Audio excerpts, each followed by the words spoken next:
All right, guys, I got a good one for you here. Because I know this aspect is something that uh we all struggle with in some format. Me personally as well. I want to make sure everything's working here so we can get you rolling here. All right. Oops, I just lost myself. Get myself back up here.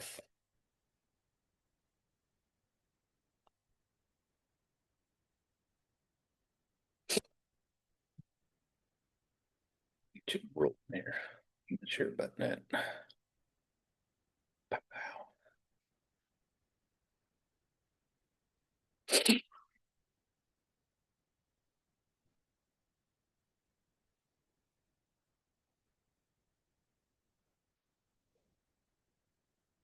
Here we go. So this is going to be talking about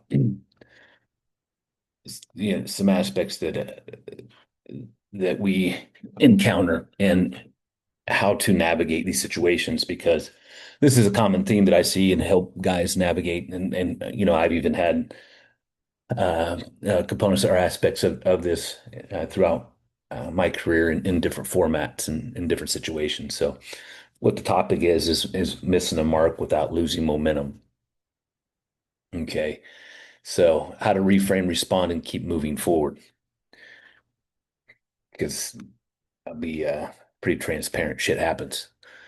And when it does, uh, there's ways to respond, there's ways to navigate. And then also reframing the thought process of being perfect and things being perfect.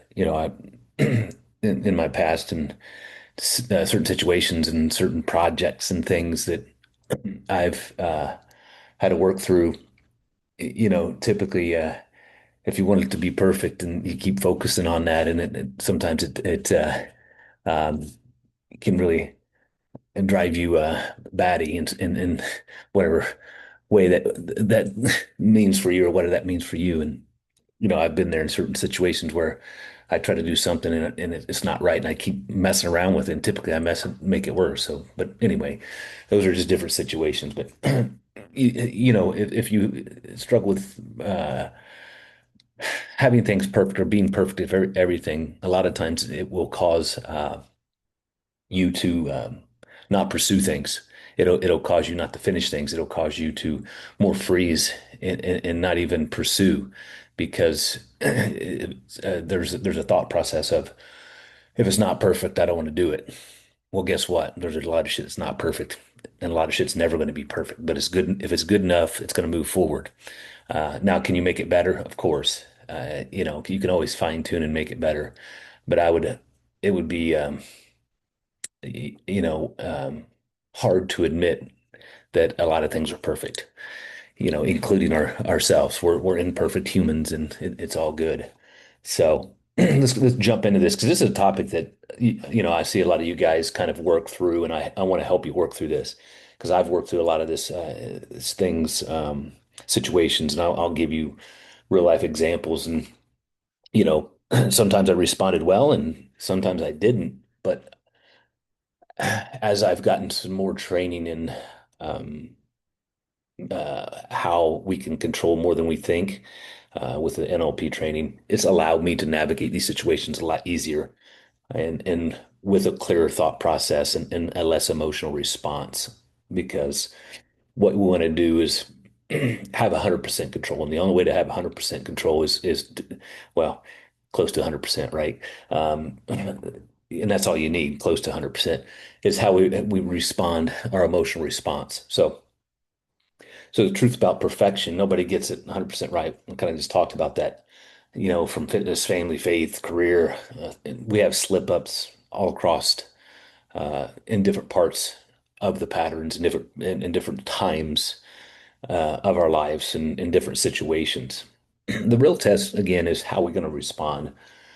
So, and a lot of times it doesn't go as planned, but if we're close enough, we can continue to move forward, or we need to pull some feedback back and understand why. So What happens with a lot of guys, and I've obviously over the years working with females as well, is a feeling of letdown. I'm going to give you a couple examples and emotional responses, and then working through those components and giving you guys a little bit of clarity because when situations appear, giving you the tools to navigate those situations with a clearer mindset and a better emotional response. So these are just scenarios. Skip the workout, you feel guilty, or you feel failure, or and then some of the internal talk tracks go to, I can't do this. According to who?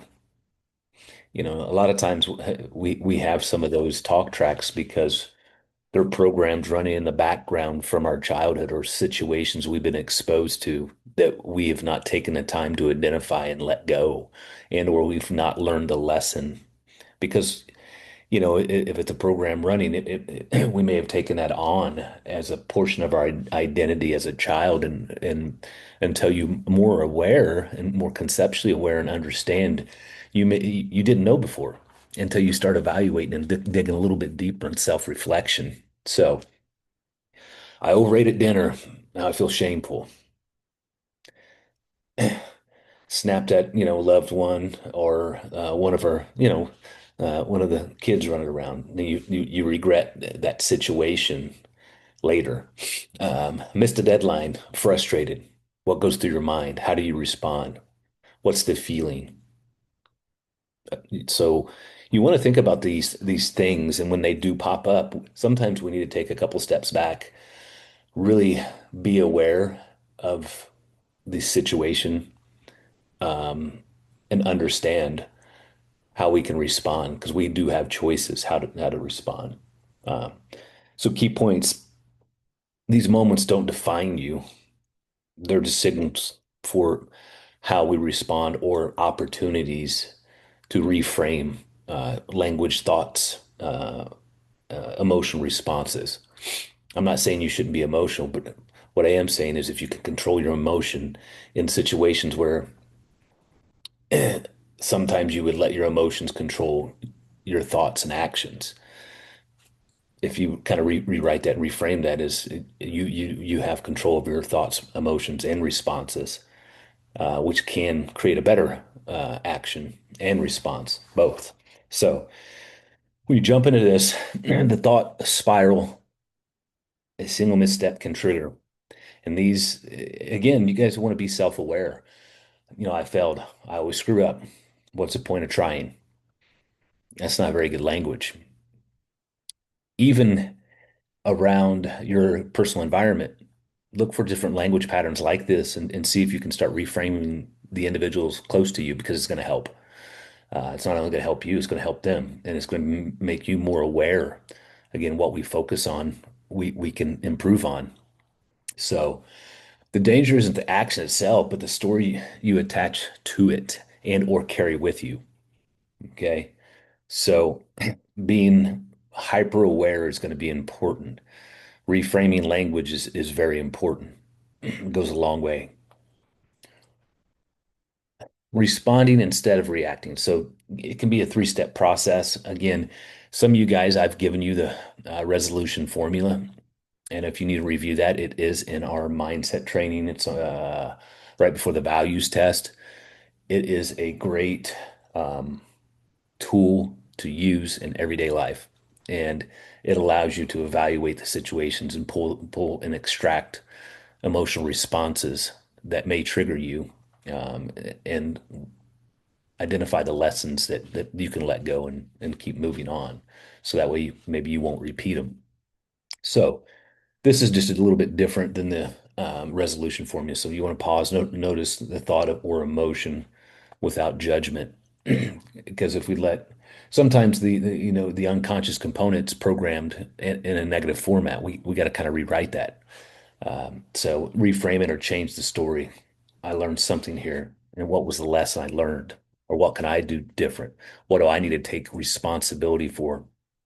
And then once I take responsibility, I can take a different action. So redirect, take one small step back, towards your goal and or what you were working towards. So again, it's being hyper aware, not only of language, situations, and emotional responses, all those. If we take the time before we even communicate back, because sometimes when we communicate back really quickly to a certain situation, that's our unconscious mind responding with a program that we have that may not be serving. Again, some of this is in our mindset training in words shape reality. If you go through that, there's a lot of language components in there. So failure, again, if you communicate this way, failure feels heavy and final. Okay. Feedback feels light and directional because then it gives you opportunity to make course correction and or take a lesson away from it. And then maybe, or I shouldn't say maybe, and then it won't happen again because you have that knowledge base. So reframing examples instead of I failed, say, I mean, that's data. Okay. It's feedback. Because a lot of times, or not a lot of times, sometimes self-evaluation, we may not go deep enough and say, okay, did I truly do the things that I needed to do to hit the mark that I wanted to hit? Even though it doesn't have to be perfect, but again, self-reflection. I'm not saying you shouldn't be hold yourself to a higher standard. I'm not saying that at all. You should, because it's going to help in every format. Now, what I am saying is how you frame that and how you look at it from that lens. You you want to look at it in a positive format, not a negative format, and reframe the language. That way, it gives you more control, more power, and it's going to allow you to hold yourself to a higher standard.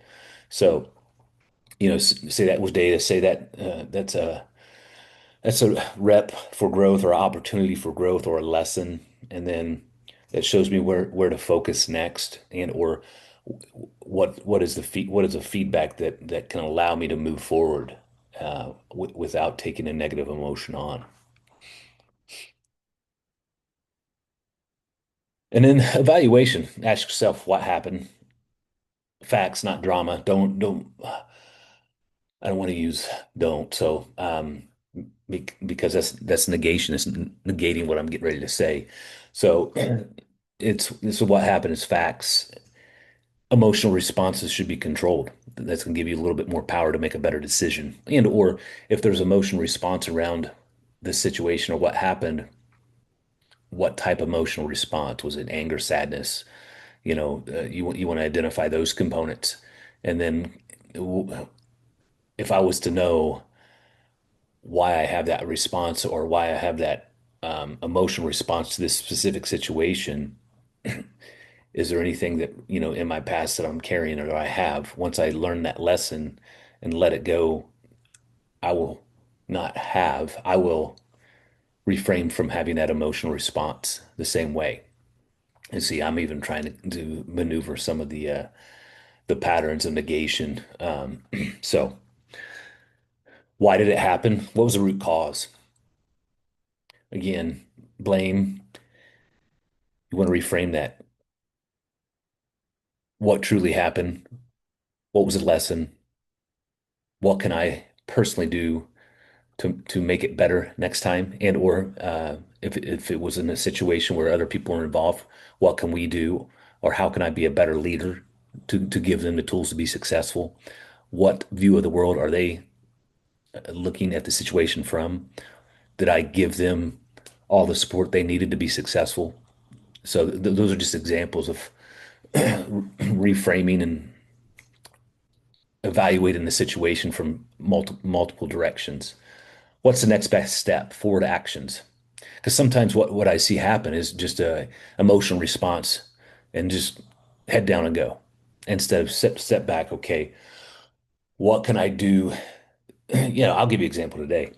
This is one of those days where you look at your calendar, you're like, okay, I'm going to get some higher level tasks done. That's different for each person.